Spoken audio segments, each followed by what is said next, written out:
Welcome to Jikoni Magic. Today we are making chicken biryani. Yes, I'm aware that I've already shared with you a recipe on how to make chicken biryani. But now this is the thing. There are many ways of achieving great results every time you cook. You'll always be assured of having rice that comes out moja moja, as we love to call it in Kenya, meaning that the rice does not mash up. Now buckle up, let's get started, and as usual, we're going to look at the ingredients first. I have my cloves of garlic, green chilies, and ginger, which I pounded into a paste, dania and mint leaves. This is maziwa mala, that is fermented milk. You can also use yogurt if that's what you have. And now to my whole spices: cloves, black pepper, cardamom, star anise, mace, bay leaves, fenugreek seeds, and cumin seeds.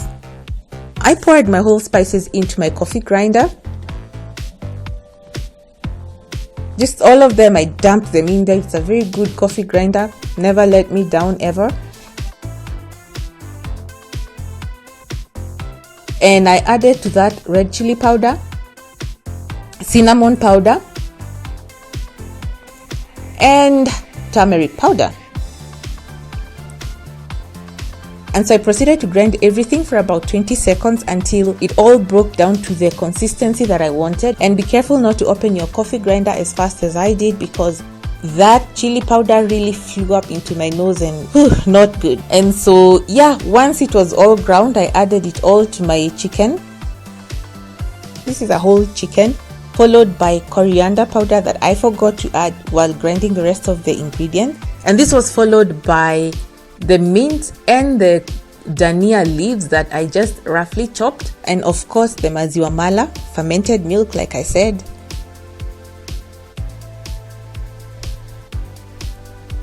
Salt to taste.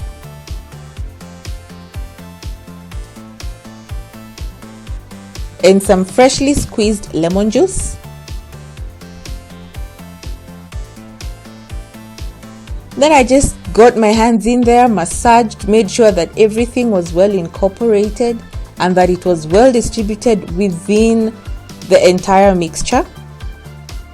And I added enough vegetable oil to my chicken at this point because I wasn't going to add any more. This was it as far as cooking off the chicken was concerned. And then mixed everything together, and when I was just about to cover it with a cling film and put it aside for about 30 minutes for everything to marinate and for the flavors to penetrate, I realized that I had forgotten to add my ginger, garlic, and green chili paste, which I'm adding at this point. And since I had already washed my hands and everything, I didn't feel like touching raw chicken again, so I used my mwiko, that's the wooden ladle. And so once I was satisfied that everything was mixed well together, I covered with a cling film, set it aside for 30 minutes, and proceeded to cooking it. So I poured everything into that sufuria along with all the marinating juices. I didn't leave anything behind in the container.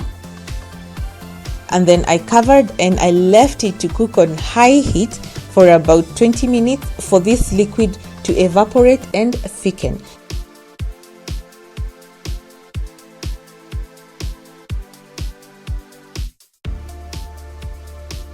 So as that was going on, I soaked my rice for about 10 minutes. I was really multitasking here. As it was soaking, I boiled water in a sufuria, to which I added enough salt to taste, followed by cumin seeds, a bay leaf, and cardamom powder. And then I added my rice, stirred it around, made sure that everything was well mixed up. And then I came and added my oil. Now the oil is very important here because it will ensure that your rice will not clump together. Very important when you're making biryani. And then secondly, we're going to parboil the rice. Now this means that we are only going to cook it 3/4 way. What I did was, once I added the rice to the water, it took about 2 minutes for it to come back up to a furious boil. And then I boiled it for about 5 minutes to achieve the results that I wanted. And that meant that the rice was cooked 3/4 way, in that if you'd press it between your fingers, it would break into 2 or 3 pieces, but not mash. If it mashes, just know that you've overdone your rice and that your biryani will not turn out to be great. So getting back to our chicken, you can see that the liquid has really evaporated and thickened, which is what I wanted. And you can also see that the oil has started separating. You can see the orangish reddish color that's starting to form on top. So next I added my rice. Remember, biryani is a layered dish, and as you're adding your rice, please do not compact it. What you're supposed to do is just sprinkle it and spread it around so that it remains light and fluffy. Do not compress it. And then I came with brown onions that I layered on top of my rice. If you really want to know how I make these onions, please refer to my other video. I have shown this in great detail. And then on top of my browned onions, I sprinkled the dhania and the mint leaves, and this was followed by me sprinkling a few drops of turmeric powder that I had mixed in some water. You can also use red, yellow or orange food coloring, or you can also use saffron that you have mixed with some bit of milk or water. All this will work perfectly fine, and do not pour it all in one place. Sprinkle it in different places. There is also another step that I needed to show you that I always do when I'm making my biryani, and that is I needed dough, just all-purpose wheat flour. Once it came together, I rolled it out into this thin strip that you're seeing, placed it around the edge of my sufuria lid. So I was satisfied that I had placed it properly. I now just made sure that I firmly pressed it down so that it was well attached, and went and covered my sufuria. Now this strip of dough will act as a seal that will prevent steam from escaping while your biryani is cooking. And you'll know that your biryani is done once the dough dries out and you start seeing some bit of steam now forcing its way through those cracks.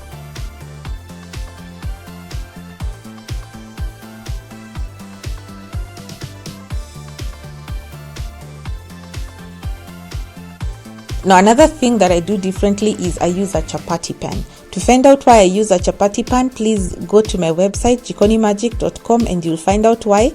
But for purposes of this video, just know that once I place the chapati pan on the burner, I turn up the heat to the highest, the maximum that it can be. And I do this for about 5 minutes with my sufuria on top of the pan, that is, and then turn the heat to low. And at this point, I leave my biryani to steam away for about 40 minutes. After the 40 minutes, I come and turn off my heat. Now, once I turn it off, I don't open that lid for about 10 minutes. Now, this allows the steam to redistribute itself throughout my biryani. After that, I come and crack the dough that is holding my sufuria lid in place. And I'm always very careful because the steam inside there can really burn your fingers and you end up with very painful blisters. So once I've removed enough dough for the sufuria lid to come off, I just uncover my food, fluff up my rice, and as you can see, that rice is moja moja, as we like calling it in Kenya, meaning that your rice is perfection. And this rice is so nice and light and airy, and I think that if you sit in a very windy place, you will not end up with any rice on your plate. It will just blow off. Yeah.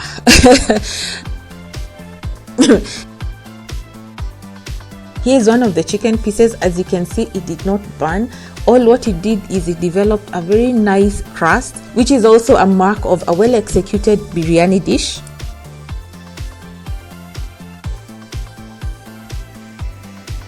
And just to show you that the rice was really moja moja.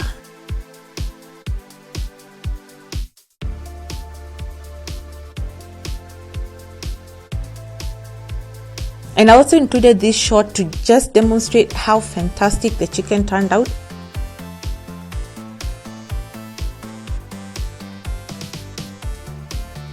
Still juicy, it didn't dry out. And there is the crust again. And thank you so much for joining me today. I look forward to interacting with you on yet another exciting recipe. Until then, keep it Jikoni magic. Goodbye.